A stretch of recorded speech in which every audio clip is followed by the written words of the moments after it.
Imagine this. You're standing in front of a door. It's ancient. Wooden. Weathered.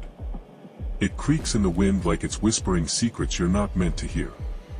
On the other side of that door is a decision, life-altering, irreversible.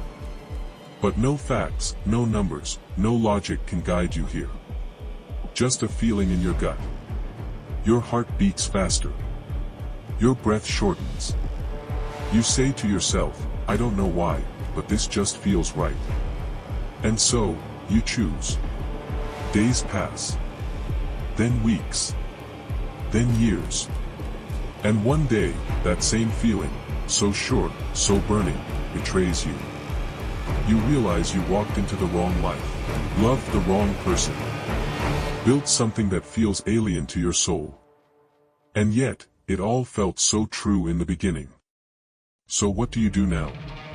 Do you blame the world? The people around you? Your upbringing? Or do you dare to ask the forbidden question, what if your feelings lied to you? What if the thing you've trusted most, your inner compass, your emotional truth, has been leading you in circles? What if your instincts aren't sacred, but sabotaged? What if the very sensations you believe reveal your deepest self are the mask, not the mirror? You've been told to trust your heart. Follow your gut. Listen to your emotions. As if your feelings are the most authentic, unfiltered part of you. But what if that's the most seductive lie of all? What if your feelings aren't the voice of your soul, but the echoes of your conditioning? What if the anxiety that keeps you in place is not fear of danger, but fear of growth? What if the comfort that soothes you isn't peace, but paralysis? What if love itself, what you feel in the pit of your chest, is not the gravity of truth pulling you in, but the magnet of past wounds replaying themselves in a prettier disguise? It's unsettling, isn't it, the idea that what you feel might not be real, at least, not real in the way you think. Because if you can't trust your feelings, what can you trust? Now imagine how many lives are built entirely on that foundation. How many marriages, careers, friendships, beliefs, crusades, all born not from fact, not from truth, but from the insistence of emotion. And we celebrate this. We idolize it. We've elevated emotion to a kind of moral authority. Feelings don't lie. My truth is how I feel. The heart wants what it wants, but if we paused, just for a moment, and questioned that narrative, if we dared to look under the hood of those feelings, we might find something darker, that feelings can be forged. That feelings can be manipulated. That feelings are the residue of memory, trauma, fear, fantasy, and illusion, all dressed in the velvet robe of certainty. So here's the great contradiction: we feel most certain when we're least in control. And we feel most lost when we're finally waking up. Your feelings are not prophets. They're not holy. They're not sacred. They are messages. Yes, but not every message is a revelation. Some are distractions.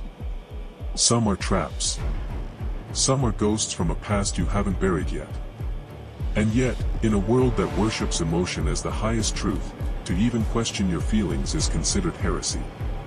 But that is where we must begin.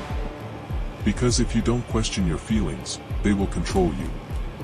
And if you let them control you, you'll spend your life chasing ghosts, calling it purpose, calling it passion, calling it fate. So we arrive at a precipice. You've been told to look within. Now I'm asking you to look beneath. Because beneath that comfort, that desire, that fear, lies something more powerful than all of them. Something your feelings are hiding from you. And that's where we go next. You were never taught to examine your feelings. You were taught to obey them. From childhood, you were conditioned, quietly, repeatedly, to treat emotion as truth. A toddler cries. We ask, what's wrong? A teenager rages. We say, they're just emotional. An adult weeps at a story, a song, a sunset. We call it authentic. But what if all of this, the cultural reverence, the psychological instinct, the philosophical indulgence in feeling, was built on a misinterpretation? What if what you feel is not truth, but a signal, and one that's not always honest? Carl Jung once wrote, "Until you make the unconscious conscious, it will direct your life and you will call it fate." Nowhere is that more relevant than with emotion. Because feelings, in their rawest form, are ancient, primal, evolutionary. You feel fear not because something is necessarily dangerous, but because, thousands of years ago, your ancestors survived by assuming that Russell in the bushes might be a predator. You feel shame not because you've done something wrong, but because being rejected by the tribe once meant death. You feel desire not because it's good for you, but because your biology is still chasing instincts wired for survival, not fulfillment. And yet, modern society insists that these signals, these ancient survival codes, are you. Not artifacts, not echoes, but your true self. Can you see the danger? Let's go deeper. Schopenhauer believed that human will, the root of all desire and emotion, is inherently irrational and blind. According to him, we are not logical creatures who feel, but emotional creatures who rationalize. You feel first. Then you explain. You desire something, and then your mind invents justifications. This is how you fall in love with the wrong person and call it meant to be. This is how you sabotage your goals and call it intuition. This is how you run from the hard thing and call it wisdom. You're not lying, at least not consciously. But your feelings might be.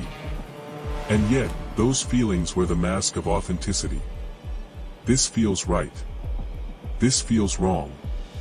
This doesn't feel like me. But who is you, really? Is it the you from yesterday? From 10 years ago? The version of you shaped by your culture, your trauma, your parents, your peers. Nietzsche would argue that even your moral emotions, like guilt or compassion, can be corrupted by the slave morality of a society that fears strength, autonomy, and truth. So when you feel bad about asserting yourself, it might not be your conscience speaking. It might be the voice of a system that trained you to stay small. Likewise, Viktor Frankl warned against reducing man to mere emotional reactions.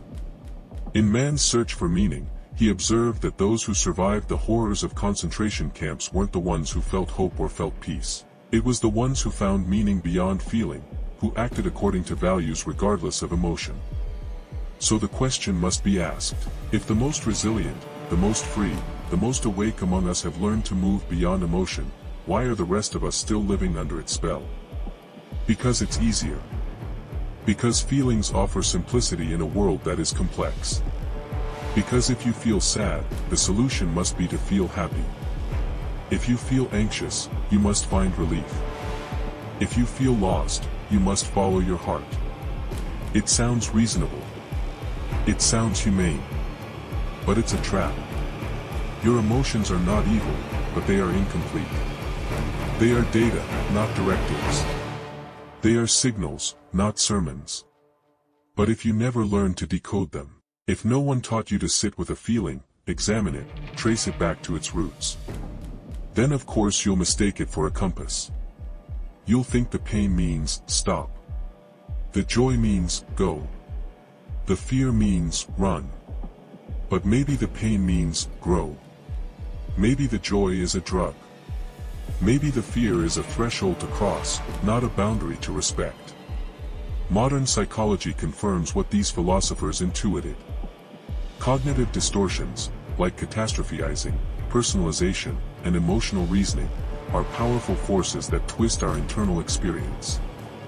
You feel like a failure, so you believe you are. You feel rejected, so you withdraw before anyone can actually reject you. You feel inspired, so you chase a dream without questioning its substance. But all of it, every flicker of feeling, is filtered through a brain evolved for survival, not truth. So what are you left with? A mind ruled by emotion, emotion ruled by conditioning, conditioning shaped by trauma and culture and fear. And yet, you're told this is your truth. This isn't liberation. It's enslavement by another name. But this isn't hopeless. Because the moment you begin to doubt your feelings, not reject them, but question them, That's the moment you begin to wake up. You can feel anxiety and still choose action. You can feel attraction and still walk away. You can feel lost and still navigate by values, not vibes. But that kind of clarity doesn't come naturally. It requires consciousness. It requires work. And most of all, it requires the courage to ask, what part of me is speaking right now? Is it my past? My wound? My fear? My ego? Or is it something deeper, something I've never truly met because I've been too busy feeling instead of listening? That is the next layer, because once you see the machinery behind your emotions, you'll begin to see the consequences of trusting them blindly. And those consequences, they're everywhere. Let's go there next. You think you're making choices. But most of the time, you're just reacting to feelings you never examined. You walk into a room and feel overlooked, so you shrink. You hear criticism and feel attacked, so you lash out. You hit a roadblock and feel unmotivated, so you quit. It happens silently. Instinctively. And if someone asked you why, you'd give a perfectly reasonable answer. But the truth is, you never made a decision. Your feelings made it for you. And that's the problem. Because feelings don't ask permission. They occupy you. Like dreams you never remember. Like shadows that move before you notice the sun has changed. You think you're free. But you're not choosing, you're being chosen by your emotional conditioning. This is how the architecture of your inner world begins to erode your outer one. Think about the relationships you've left. Not because they were toxic, but because they triggered something you didn't understand. A moment of vulnerability made you feel exposed. So you pulled away. A disagreement made you feel unsafe. So you labeled it unhealthy. Not because it was, but because you felt it was. And that's the curse of emotional absolutism. When feelings are treated as final verdicts, truth becomes irrelevant. Now look at society. An entire generation told to listen to their gut, speak their truth, and never apologize for how they feel. On the surface, it sounds like liberation. But underneath, a slow descent into solipsism, where personal emotion trumps objective reality. Public discourse devolves into emotional theater. Offense becomes a weapon, discomfort a crime. Policies are shaped by how people feel, not what actually works. Facts are rejected if they don't feel right. Truth becomes fluid, conditional, malleable to mood. This isn't progress. It's regression. A return to emotional tribalism, where reason has no seat at the table. And the irony? People feel worse than ever. Anxiety is epidemic. Depression rates climb. Loneliness spreads like wildfire in a world more connected than any in history. Because when you elevate emotion above all else, you collapse under the weight of its instability. Your feelings were never meant to be leaders. They were meant to be messengers, whispers from deeper realms asking to be heard, not obeyed. But we obey them anyway. Neurologically, this makes sense. The amygdala, your brain's emotional center, reacts faster than the prefrontal cortex, the seat of reason. That's evolution's design, to prioritize survival over reflection.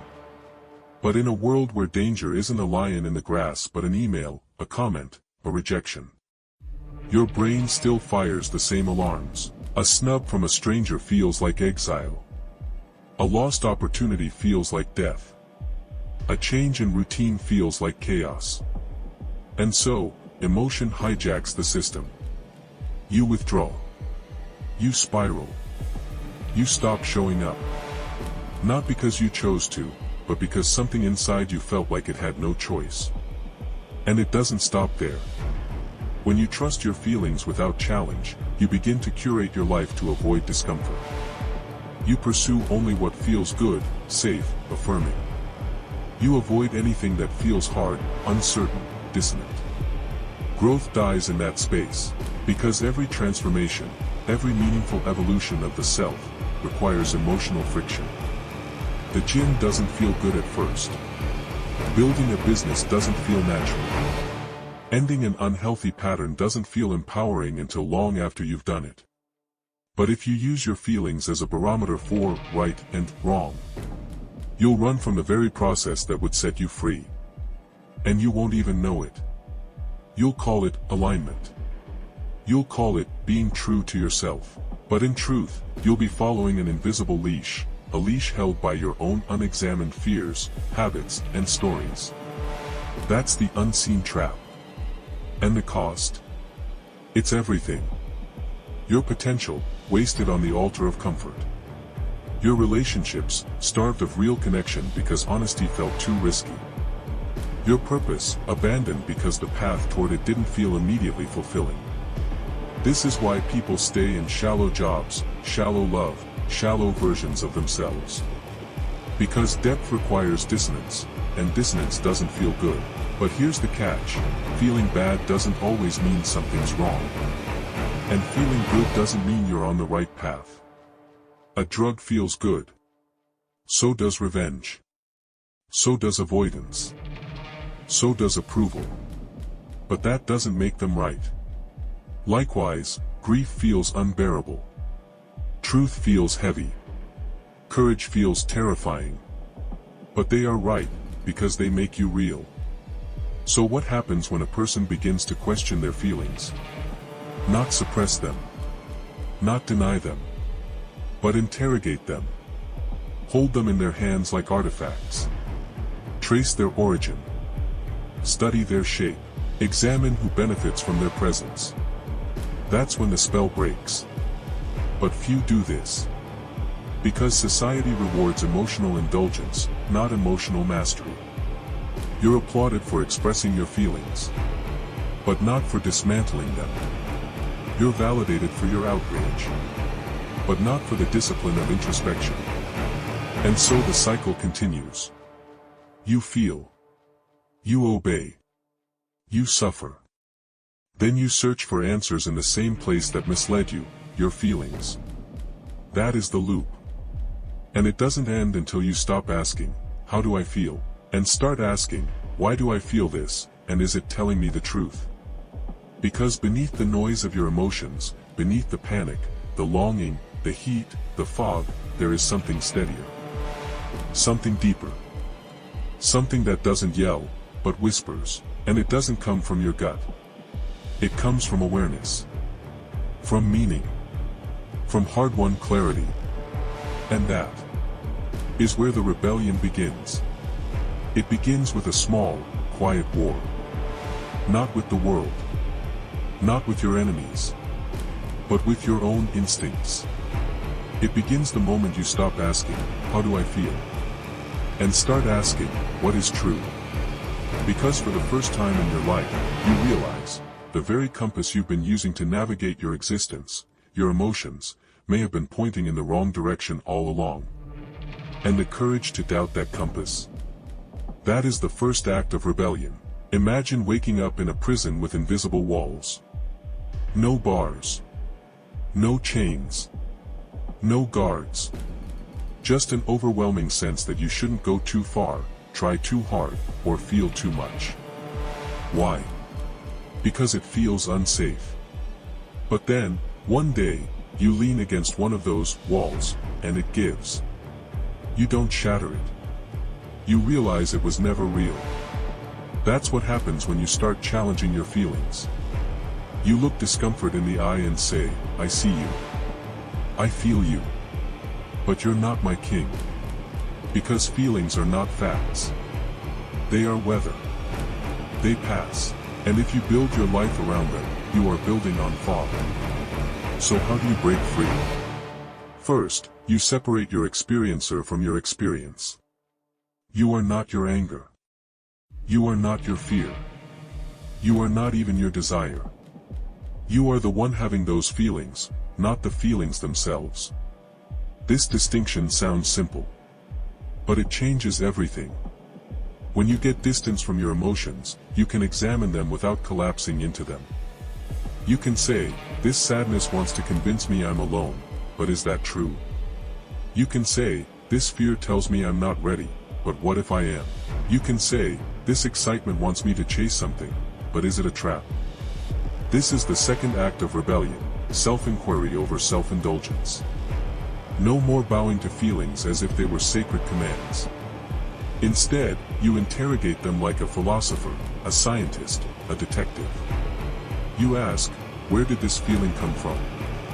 What story is it trying to tell me? Whose voice is this, really, mine, or something inherited? Is this reaction from the present, or from a wound pretending to be the present? You question even your deepest instincts, because rebellion means turning the sword inward first. As Carl Jung once said, until you make the unconscious conscious, it will direct your life and you will call it fate. And so many people call their feelings fate. They say, I just don't feel like it. Or, it just didn't feel right. And they walk away from the very thing that would have set them free. But what if you could learn to walk through those feelings? What if, like the Stoics, you trained yourself to respond not with reaction, but reason? To sit still with discomfort without turning it into suffering, that is the third act of rebellion, learning emotional discipline. Not suppression. Not numbness. But discipline. Discipline says, I feel anxious, and I'll show up anyway. Discipline says, I feel rejected, and I'll still love. Discipline says, I feel lost, but I'll keep moving. This is how you stop being a slave to emotion. This is how you reclaim authorship over your life. Because you were never meant to feel your way through life. You were meant to forge your way, and let feelings follow. Consider Viktor Frankl, imprisoned in Auschwitz. He watched men crumble under despair and others rise in defiant dignity. Not because they felt hopeful, but because they chose meaning, against their feelings. Frankl wrote, between stimulus and response, there is a space. In that space is our power to choose our response. In our response lies our growth and our freedom. That space. That's where rebellion lives. And it doesn't stop at the individual level. When enough people rebel against emotional tyranny, the world changes. They stop voting for comfort and start voting for truth. They stop choosing leaders who make them feel safe and start demanding leaders who are strong. They stop building relationships based on chemistry and start choosing based on character. They stop chasing what feels good and start building what is good. This is the revolution. Not in the streets, but in the soul. And it will feel like hell at first. Because you'll have to sit in silence instead of distraction. You'll have to say no when every cell in your body wants to say yes. You'll have to walk into uncertainty with nothing but your integrity as a compass. But that's how liberation works. You don't become free when your feelings agree. You become free when you act despite them. And slowly, something changes. You stop needing everything to feel right. You stop avoiding challenge. You stop chasing highs. You start becoming something solid. Steady. Dangerous in the best way. Because now, you can't be manipulated by flattery. You can't be enslaved by fear. You can't be seduced by false hope. You're no longer reactive. You're deliberate. No longer impulsive, but intentional. No longer soft, but real. And that's what the world needs, not more emotionally fluent people, but emotionally sovereign ones. People who can feel the storm, and still steer the ship. People who can be afraid, and still move forward. People who can hear the noise, and still listen for truth. Because the real rebellion isn't fire. It's clarity. And clarity is what emotion, unchecked, tries to drown. So you fight for it. You fight for silence. You fight for stillness. You fight for the inner ground no one can shake. That's the war. And if you win it, you don't just change your life. You change what it means to be alive. Imagine this, you are standing at the edge of a vast and ancient forest. Behind you is everything familiar, your emotions, your instincts, the language of comfort and resistance that's guided you your entire life. In front of you, silence. Stillness. No signs. No trails. No map. Just a quiet presence, a knowing. And it asks one question: are you ready to live without illusion? Because that's the final step. Not learning to manage your feelings. Not learning to understand them. But learning to see through them entirely. To pierce the veil they cast over your reality. Here is the ultimate truth: your feelings are not reality. They are your interpretation of reality, filtered through memory, fear, desire, and ego.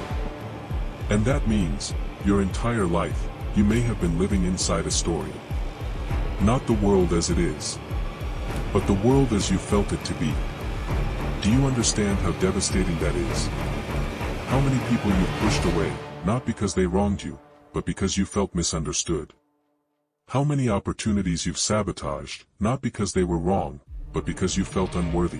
How many lies you've believed, not because they were convincing, but because they felt comforting? When you grasp that, truly grasp it, something in you shatters. It is the final disillusionment. And it's terrifying. Because if your feelings have been wrong, what else have you mistaken for truth? But in that very moment, something else is born. The real you. Not the one addicted to validation. Not the one governed by moods. Not the one chasing highs or running from pain. But the one who watches all that unfold, and chooses differently. You become the eye of the storm. Unmoved, but not unfeeling. Still, but not stagnant. Awake. Because here's the deeper truth: you were never meant to trust your feelings. You were meant to transcend them. Not to destroy them, or deny them. But to see through their illusion. Like fog over a mountain. Like shadows on a cave wall. This is what the mystics and sages knew. Buddha didn't tell people to follow their feelings. He taught detachment. Jesus didn't say, do what feels good. He said, take up your cross. Marcus Aurelius didn't obey his emotions, he examined them like broken tools. Why? Because they knew what modern culture has forgotten: truth lives beyond the emotional noise. And when you step beyond it, when you stop using, how do I feel, as your compass and start using, what is true, everything shifts. You stop reacting. You start responding. You stop chasing. You start choosing. You stop identifying with the flicker of moods, and start anchoring into something timeless. And that timeless thing is awareness. Pure, unfiltered, unconditioned awareness. Not the voice in your head. Not the sensation in your chest. Not the fear in your gut. But the watcher of all those things. The one who remains when the anger passes, when the joy fades, when the panic dies down. That is who you are. That is what's real. And that awareness, it cannot be manipulated. It cannot be controlled by advertisers, or algorithms, or emotional blackmail. It doesn't take sides. It doesn't panic. It doesn't chase. It simply sees. And in that seeing, truth is born. This is why the final realization isn't emotional. It's existential. It's not a rush. It's not a high. It's the quiet recognition: I am not my feelings. I am not my thoughts. I am not my fear, or lust, or joy.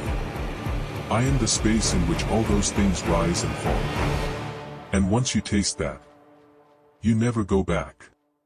You can still feel. You can still cry. You can still laugh. But now, you are grounded. You are no longer being lived by your emotions. You are living with them. Like weather. Like music. Like passing birds. They can accompany you, but they don't own you. And that is freedom. Because now, you can stand in the fire of rejection, and still choose love.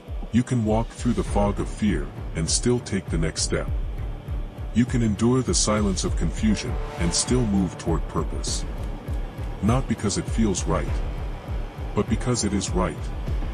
And when the world asks, why aren't you panicking like everyone else? You smile. Because you've seen what they haven't, that trusting your feelings is the slowest way to betray yourself. The path to freedom isn't through emotion.